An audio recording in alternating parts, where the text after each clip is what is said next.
The verse number is 79 and the surah number is 6.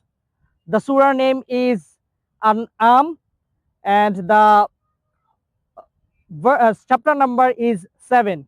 So let's dive into the verse without further ado.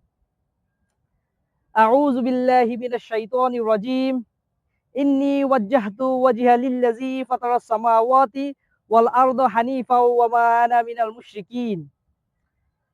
The meaning of this verse is, indeed, I have turned my face toward He who created the heavens and the earth, inclining toward truth, and I am not of those who associate others with Allah. The meaning of this sentence is Bengali.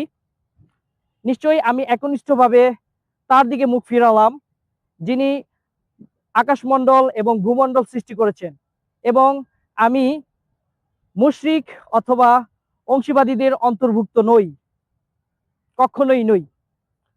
So that was the meaning of this